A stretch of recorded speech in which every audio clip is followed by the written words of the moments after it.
చంద్రబాబు నాయుడు గారు కూడా రాష్ట్రం తరపున మిర్చి రైతుల తరపున ఉన్నటువంటి సమస్యలు ప్రస్తావిస్తే అది ఖచ్చితంగా ఇమీడియట్గా టాప్ ప్రయారిటీ మీద తీసుకొని అవన్నీ కూడా సెటిల్ చేస్తామని చెప్పి కూడా ఆయన హామీ ఇవ్వడం జరిగింది.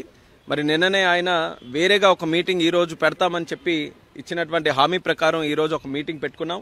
అగ్రికల్చర్ మినిస్ట్రీ తాలూకు అధికారులు నేను కూడా అటెండ్ అయ్యాను. రాష్ట్రం తరపున అచ్చెన్నాయుడు గారు అలాగే అక్కడ ఉన్నటువంటి అగ్రికల్చర్ టీం అందరూ కూడా అటెండ్ అయ్యి మళ్ళీ ఆ సమస్యల మీద ప్రత్యేకంగా చర్చించడం కూడా జరిగింది.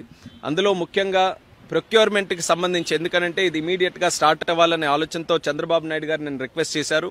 మరి దాన్ని సీరియస్గా తీసుకొని కేంద్ర ప్రభుత్వం అలాగే మంత్రి గారు కూడా దాన్ని ఇమీడియట్గా చేయిస్తామని చెప్పి హామీ ఇచ్చారు. వీలైనంత త్వరగా కేంద్రం నుంచి కూడా డిఫరెన్స్ ఆఫ్ ప్రైస్ ఏదైతే ఉందో దాన్ని పే చేయడానికి ఏదైతే 25% వరకు వాళ్ళకి MIS minimum market intervention scheme ద్వారా ఉందో దాన్ని పొడిగిస్తూ 75% వరకు కూడా కమిటీ ఆఫ్ మినిస్టర్స్ ద్వారా అప్రూవల్ తీసుకొని 75% వరకు కూడా చేస్తామని చెప్పి స్పష్టంగా హామీ కూడా ఇవ్వడం జరిగింది.